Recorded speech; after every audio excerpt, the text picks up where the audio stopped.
So guys, Umar ভাইয়ের viral dance নিয়ে আজকে নতুন ফানি ভিডিও নিয়ে চলে আসলাম। দেখতে চাইলে সাথেই থাকো। আজকে তোমাদেরকে যেই ডান্স শিখাবো তোমাদের প্রত্যেককে সেই ডান্স শিখতেই হবে। ডান্সটা হবে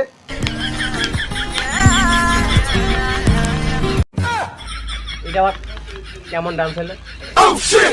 কে কইলো রে কথাটা? স্যার আমি স্যার এই তুই বলিস মানে তুই কার ভক্ত? ওমর ভাই। তুই যদি ওমর ভাইয়ের ভক্ত হইস তো আমি কার ভক্ত? আপনি তো ফয়সাল ভাইয়ের ভিডিও দেখেন, মনে হয় ফয়সাল ভাইয়ের ভক্ত। তোর কি সব কথা সব জায়গায় কইতে গেছিস?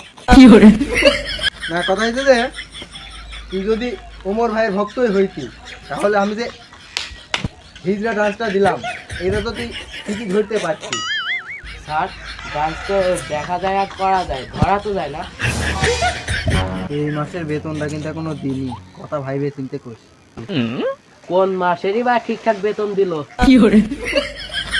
এখন কথা হয়েছে ওমর ভাইয়ের এই হিজড়া ডান্স আজকে রাতে আপলোড করেছে। এখান দেখি আমি সঙ্গে সঙ্গে ডান্সটা মুখস্থ করি তোমাদেরকে শেখানোর জন্য চলে আসি। আপনার কথা সবই ঠিক আছে, কিন্তু আমি এই ভিডিওটা এক মাস আগে দেখা ডান্স আমার মুখ চাই। না মানে আমিও মনে হয় এক মাস আগের কথাই কইছি। কিরে কিছু কইস না কেন? ঠিক ঠিক।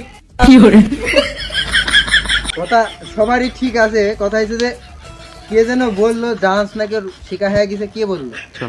এই যে আমি এই কথা হয়েছে একটু বেশি জানে, ওকে একটু ফাঁকা রুমে নিয়ে যেত। চারিদিকে টাইট করার তো ফাঁকা রুমে ধীরে ধীরে নিয়ে যাও। তোর কি কইতে বলছি? কিন্তু যা শোন, যাই বললাম না ওর এখান ফাঁকা রুমে নিয়ে যাইতে। আর চারিদিকে দরজা দেওয়া রুম তো, ফাঁকা রুম খুঁজে পাচ্ছি না।